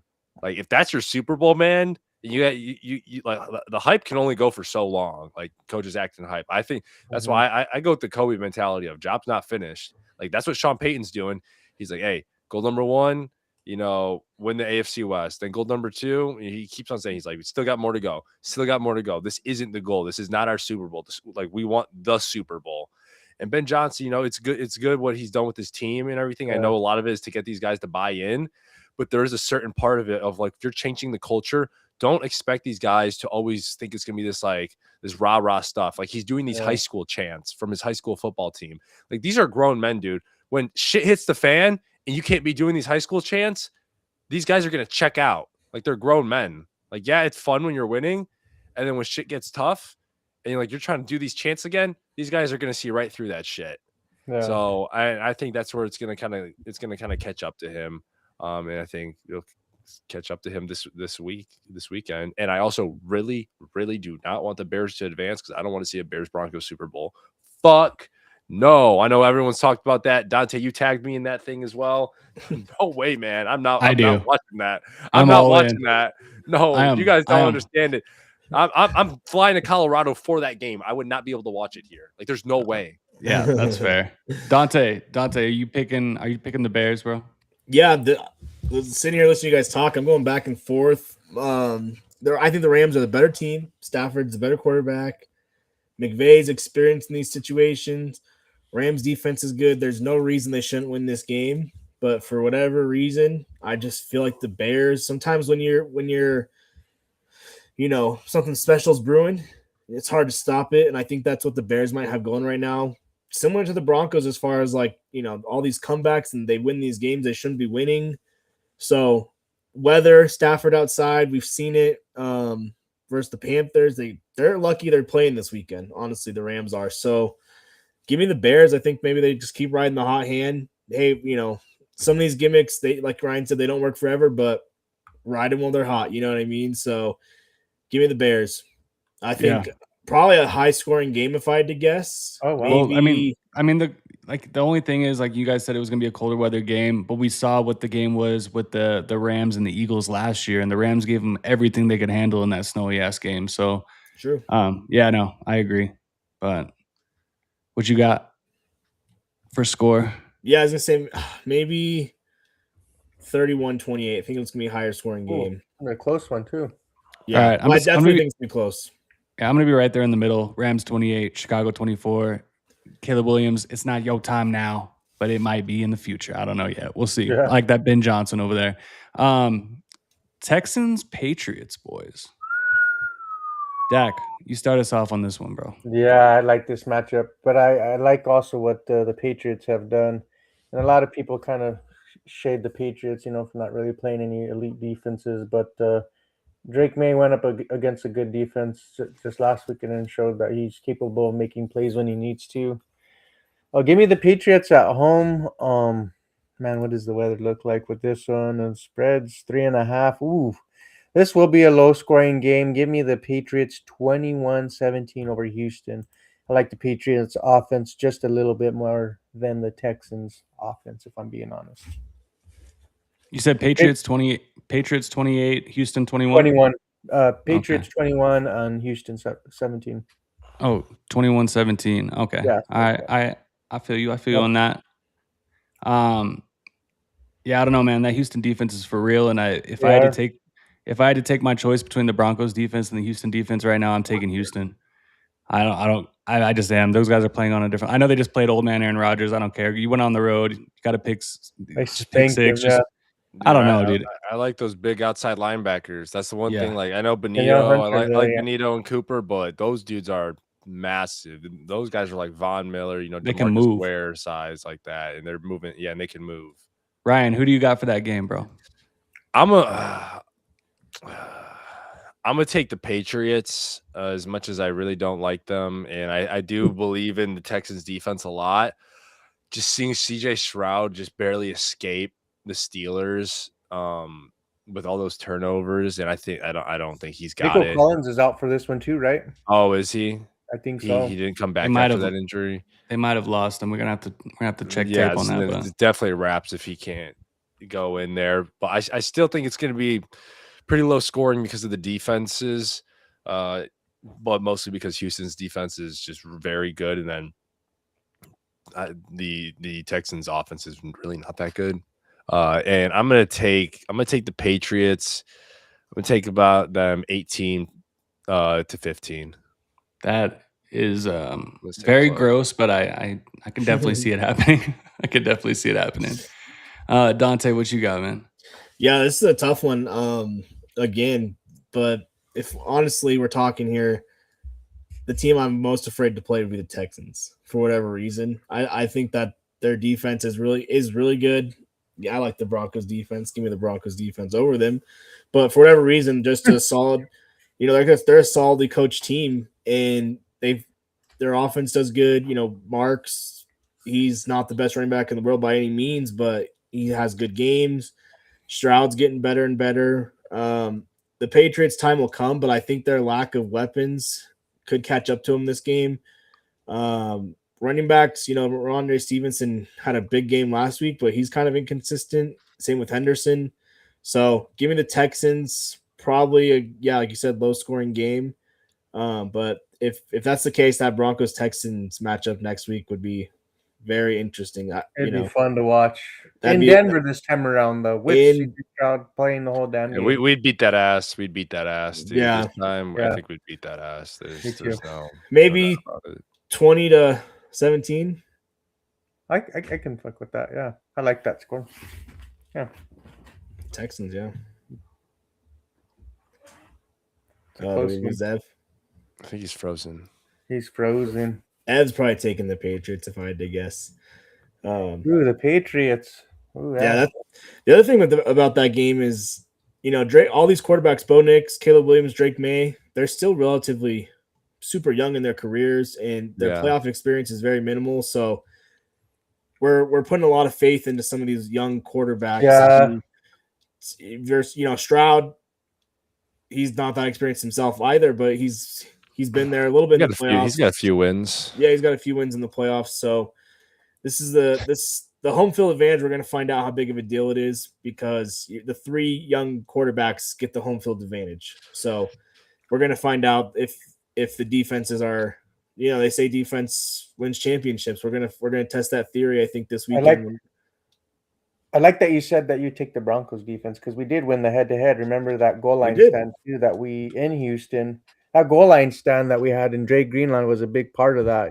Shutting down the Texans, getting that touchdown. Man, that was big time. That the unfortunate thing though, since that game, I listened to this Denver sports radio show and listen to Mark Schlereth a lot. Former Bronco. I like Mark Schlereth a lot. Yeah. He called it because he calls Fox games. I guess he called the Texans game one time, and when he went to do went to their HQ to talk with the players and the coaches, I guess he helped out their O-line with a run game scheme, and ever since then, their run game has been insanely better. I did see that. He helped them out with it, and ever since that, and now that may come back to bite us, that his ass helped them with it. I did see that, yeah. Because he later realized, he's like, shit. He's like, probably shouldn't have done that. He's like, I didn't think that we could meet them later in the year, but yeah. Yeah. He does a lot of consulting for Sean Payton too, so we run Yeah. a lot of a similar, run style offense there. But welcome back at a little technical difficulties. Yeah, sorry, boys. Did you guys wrap up on the Texans? Yeah. Yeah. We waited to we can get into our Broncos final score predictions. We wanted to wait for you. Okay, real quick, I'm with you though. I got Texans winning that one. Patriots getting punched in the mouth.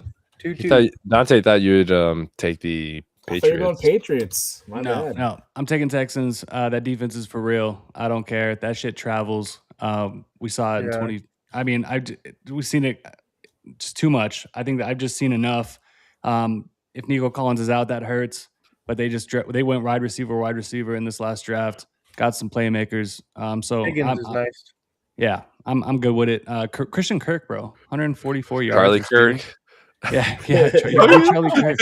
Stephen A. Stephen A. Oh yeah. Oh my god, dude. Cut his mic. They just said. Oh my god. I'm just looking at what the Chargers defense. They're solid defense, and what they did to Drake May was concerning, and that's all I needed to see. It's probably going to be uglier than 2017, but yeah, give me the Texans in that one. But yeah, I'm down to get to Broncos Bills if you guys are down. I'm always down. All right. Well, here we go, boys. Moment of truth. Since it's our last prediction of the night, before we get out of here, who wants to go first? Dak, Bronco, bro. Let's hear it. I'll go first. All righty, let's get it. Well, man, give me the Denver Broncos. To be the best, you got to beat the best, and you got to beat Josh Allen, who's the best quarterback right now as it stands in the NFL playoffs. The Broncos don't want no Mickey Mouse Super Bowl, right? So beating Josh Allen head-to-head, give me the Broncos in this one. I've always felt like it's going to be a 4-point spread kind of thing. Give me 27-23 Denver. Damn. I'm taking Denver 28-24. Oh, I like that one. Yeah. I'm going Broncos 27-24. Thanks. What about you, Dante? Yeah, I'll bring it home here. Some interesting things. So this is the 15th matchup between McDermott and Sean Payton. They know each other very well. He's Panthers DC. Yep. So they're 5-5 when he was the Panthers DC, and that's a good point. And when Payton was with the Saints, and then they're 2-2 since McDermott's been head coach of the Bills. So they're exactly 500. Sean Payton's 4-0 after a first-round bye in the playoffs. 2 weeks to prepare, some rest, the home field advantage. I don't know if you've seen the clips of his press conference, but he's telling the fans, listen, I don't need you to get loud when they break the huddle. I need you to get loud when they enter the huddle. Yeah, I saw that. Dude, I'll be honest. Sorry to cut you off. I've always wondered why the fans just didn't do that, though. Right. Like, why did it take the head coach to do that? Because, like, it makes sense. Like, why get loud when they're at the line of scrimmage when they're calling the play as well? Dude, he's going to have them locked in. No helmet shuffle games and shit. He wants them locked in. He talked about it. It was kind of funny. But I think Denver's got the advantage from the rest, the logistics of it. The Bills have to travel on a short week. They got to play at altitude. Josh Allen's used to it. He's played in Wyoming, though, so he knows about that altitude. He's probably one of the few. Yep. He knows about it, but he hasn't been playing at it, though, recently. Highest elevation stadium in college football. He was in Laramie 2 months ago. I live in Laramie. Trust me, I'm surrounded in Bills Mafia right now. So, legit, I'm an hour and a half from Denver, and where I'm at, there'll be nothing but Bills watch parties at the bars. This is God's country, Josh Allen country. Well, what a bunch of bitches over there. I like it because I'm inside. I know what's going on. I know what their thoughts are. But isn't Wyoming like mostly Broncos fans since it's like the closest team? So then everybody just flipped just because of Josh Allen recently? Well, when you have the decline of the Broncos and over the past 10 years, rise of Josh Allen. That's what happens. And plus, Wyoming's really loyal to their people. So, This is a sick graphic, by the way, whoever did it. Yeah, I stole this online. I got it. But I saw, for every 10 Bills jerseys, you see 1 or 2 Broncos jerseys up here. So I'm in Bills Mafia. They literally have, the Wyoming Cowboys sponsor the Buffalo Bills, and Buffalo Bills do stuff for the Wyoming. They have like a partnership. It's crazy. But yeah, all that said, give me the Broncos. They're going to score some points. They got to score at least 28, 24 to win it. I think they'll score 27. Maybe I think they'll score even a little more, 31. Mm. 31. Talk dirty to me.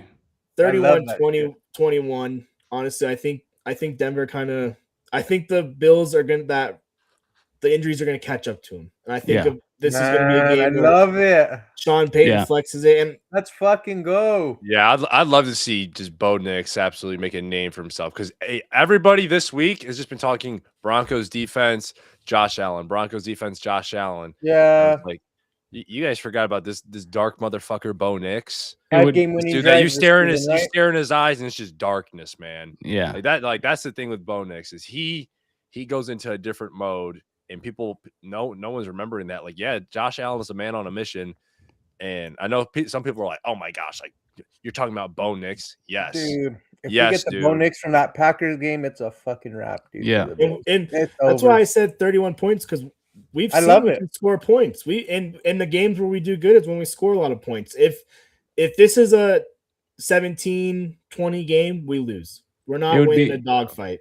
It would be a lot different if this game was in Buffalo, even with all the Buffalo injuries. So, I mean, you got to take in home field advantage at that point. And I agree with you, Dante. Bill's injuries finally catch up to them, man. Josh Allen has just been carrying these guys. You know, I mean, I just don't see it going on anymore. And if it does, then I'm going to tip my cap to that man. But why not take the Broncos when we're the 1 seed at home? I just feel like it's irresponsible not to, man. Get our damn respect in this game. They got everything in their favor. They just have to execute. I know it's easier said than done. Word of the day. Everything is in their favor. It's just because if they execute, we've seen them how they execute. They will dominate. They can dominate this game. Right. And I always kind of feel like last week I was like, I kind of like the Chargers to win and whatever. But I feel like we were gonna have to play Buffalo regardless. I wanted this game so bad. To get to the Super Bowl. Yeah, you called it on X, Dak. So, I mean, let's just get it out the way. Week. Let's get it out the way right now. Yeah. But, be scared. Can't be scared, bro. Let's just get this tough one out of the way, handle whoever's next. Let's remember, guys, because I think we all probably wanted those last couple games for the Broncos to look dominant just to feel better about going into this. But they dominated the shit out of Kansas City a year ago, and then they got their shit smacked by the Bills. True. So, I mean, you never really know with this team. It's honestly a good thing we've had a couple bumps in the road. We lost to the Jags. We're not on this. That Jags matchup was good. We still got some wins, even though they didn't look great. Players know that. So we're not on cloud nine. Yeah. You know, Sean Payton. Trust in Sean Payton. I think last year they're feeling themselves a little bit after the Kansas City game, even though they knew it was like the third stringers and everything. They felt like, oh, look at us executing. You know, we got it going, and then they kind of got smacked in the mouth. It seemed like Sean Payton was looking too far ahead as well, where he even said he's like, I felt pretty good that if we got out of this game, we could beat KC. And I was just like, why are we even looking at that game? Like, Sean, like, better than that. Like, focus on like what's in front of you right now, not all the way a week ahead. Like, if you even get to there. Do you have any bold predictions for this matchup? Ooh, some bold predictions. I like it, Dak. Yeah. You want to start it off, and we'll go Ryan, Dante. Yeah, man. I think a bold prediction for me. Bo Nix throws for 3 touchdown passes in this game and throws for 250. Wow, we win that game. You win that game. Honestly, I can see more than 250. We're going to be throwing the ball a lot. Yeah, I think that's along the lines of my bold prediction. But Cortland Sutton over 100 yards receiving and a touchdown. No chance. You need Cortland Sutton. This is he's your number one receiver. We saw him in that game when we had Russ as our quarterback. Yeah, and that was when Russell Wilson's like, he's down there somewhere. Fuck it. I think that's my bold prediction though. His son's gonna help out Nix. He's gonna have over 100 yards. He's gonna have a touchdown. win this game if they're in tune. If they're in sync, it's a wrap. Yep. Ryan, what I got a really, really bold prediction over 100 yards rushing for the Broncos. I just don't see it happening. That's why I say it's a bold prediction, man.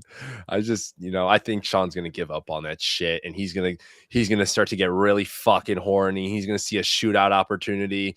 He's gonna see an opportunity to flex his guns and stuff like that. And I'm gonna be to your point, Ryan. real quick on the 100-yard rusher, vice versa. The Broncos have only allowed 100-yard rusher, and they haven't allowed over a 75-yard rusher since we played the Colts. And Jonathan Taylor, I was going to say, he's the one. Really? Yeah. Really? Yeah. So they've been containing the run well. Okay, yeah. Yeah. I mean, I know they've So, done it well. I didn't realize it was that. against the run, I think. If not number one run defense. Yeah, I got that mixed up earlier. Denver's number one run defense. Bills are number one pass defense. Yeah. So that's why. No, that's cool. You know, number one pass I know defense. what you meant. I mean, Sean Broncos Payton's going to come at it. Broncos would be number one pass defense. defense if we didn't have Riley Moss. I think. Here we go. You know, bro, dude, look at the level of talent we've gone against this season too. Wide receiver duos, right? Like, I think, I don't know. Yeah. No, it's going to be interesting to see. Real quick, breaking news. It looks like the Giants are finalizing a deal to hire John Harbaugh. So no freaking way, dude. Yeah, so they're like, that's a good fit. Like, that's a they're good gonna fit. sign. They're gonna sign a blank check to John Harbaugh. They needed an adult in the room, and honestly, the Jets are stupid for not firing their head coach trying to scoop up. Crazy. Could they still fire him? I don't know. Like that, you're already late to the race. Like you're late to the race at this point, though. No, not really. I mean, I think the Packers are interesting because they know what the contract looks like. Like, why isn't it not done yet? It's already late Wednesday now. You already have a whole nother hiring happening. Why have you not extended LaFleur right now? Like, what are you if you know he's gonna stay? What's preventing you? Oh, you think so? Waiting for that one pin to drop. Apparently there's a connection between some of the management with Green Bay and some Harbaugh's agency. So there was like talk of, well, if we could get Harbaugh, maybe we move on. But Harbaugh chose, and the Giants didn't hire Harbaugh. Harbaugh chose to go to the Giants. You know what I mean? Like, it's not like the Giants were picking who they wanted. So Harbaugh turned around pretty quick. He spent the weekend watching film on these quarterbacks. He likes what he sees in Jackson Dart. I mean, you got Neighbors, Scattaboo. The Giants have a good defense. Scattaboo for like another year. Nasty defense until CTE gets them. Yeah. CTE or something else. That's a really good fit. The Giants are a team that can be turned around quick, especially that division's kind of crap. The Eagles are falling, a little bit. So Cowboys, Commanders, the Giants, the NFC. Yeah, exactly. That's a good fit there. Good for Harbaugh. Well, should be a busier. There should be more now coaching hires. Like I said, Dante, I think that was the first pin to drop too. So we'll see what happens. Yeah, we'll see what happens. Well, boys, man, thanks for kicking with us for almost 2 hours, man. Bills Broncos special.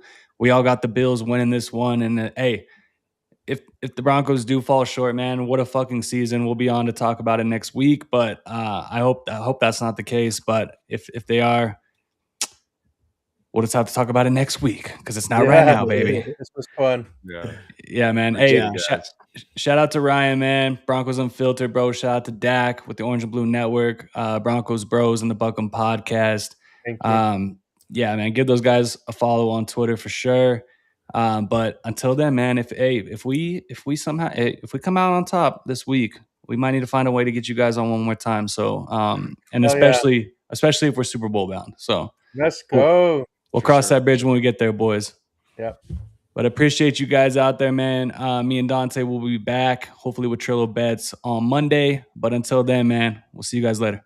Good night, man. Thank you. Shout out Miss Trillo Bets. Happy birthday. Happy birthday, Miss Trillo Bets. Yep.